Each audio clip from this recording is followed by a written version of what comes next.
What's going on, guys? Happy New Year. Today, I'm going to give you guys a top five list.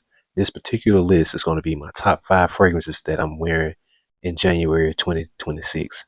Now, this is entirely subjective. But these are my favorites that I'm really loving right now. These are the fragrances I'm really clinging to right now. Let me know in the comment section what you think about each of these fragrances that I present to you. So first off, we're going to start off with Gentleman Society by Givenchy. This is the EDP Ambre. And what I got to say about this fragrance, it is very, very nice. It actually beat out my Boss Bottle Elixir, which is one of my favorite designer fragrances from last year.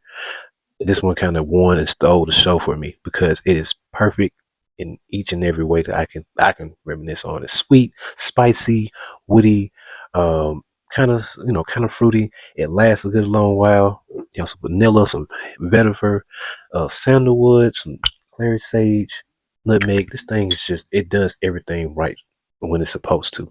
It does its job, and it's a very pleasant scent. You cannot offend nobody with this fragrance. Perfect for cold days like on fall, winter.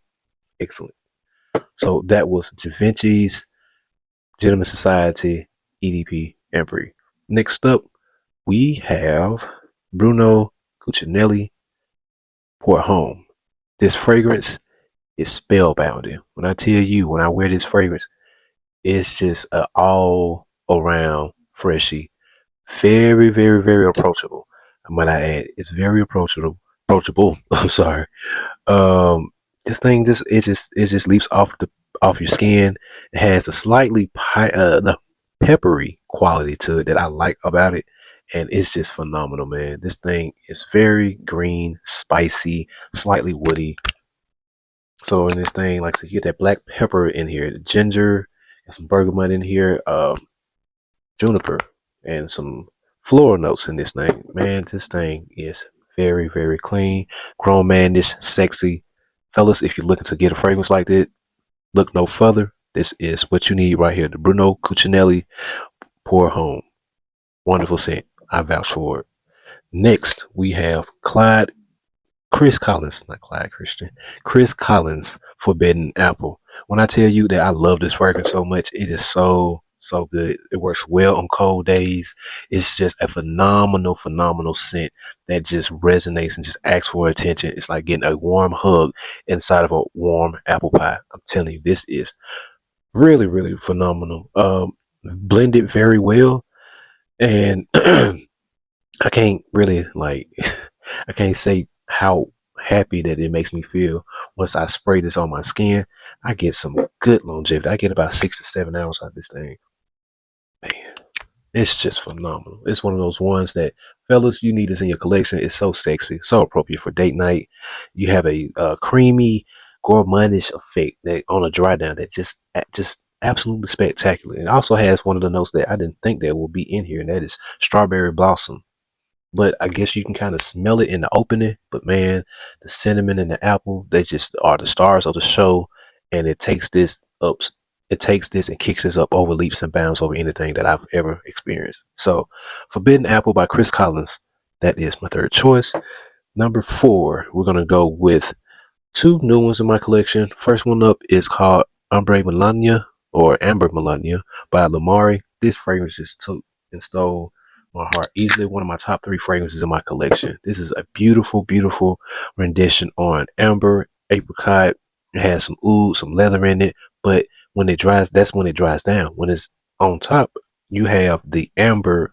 I mean, you have the apricot, and it's just fresh, zippy, fruity, juicy. It's awesome. And then it dries down to the slightly Middle Eastern, masculine, I should say, type of fragrance, but it is perfect. Good on date nights. Good just anywhere. Make sure you wear this thing in the cold because this thing is gonna it's gonna make a scene. I'm telling you. Amber Melania is number four. Last but not least, and this is a new addition to the group, and this is Amouage Sequence. Amouage Sequence. This thing is a Middle Eastern fragrance. to its core. So when people read the notes, they were thinking like, oh, this is going to be like a, more of a westernized ideal of a sweet fragrance on Amouage. No, Amouage said, no, hold my beer. Here you go. So when you spray this thing, you're going to get raspberry and lychee, but also you're going to get that strong base of oud and leather. And this thing is just a bomb on the leather and oud.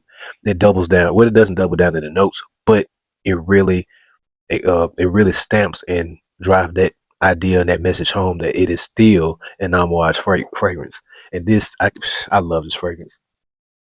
You have that sweet lychee and that raspberry, but also the oud and leather just is going to remind you, hey, I'm here too. So this is phenomenal. Be on the lookout for a review on this fragrance. This is my this is my list of my top 5 fragrances that I'm wearing in January 2026.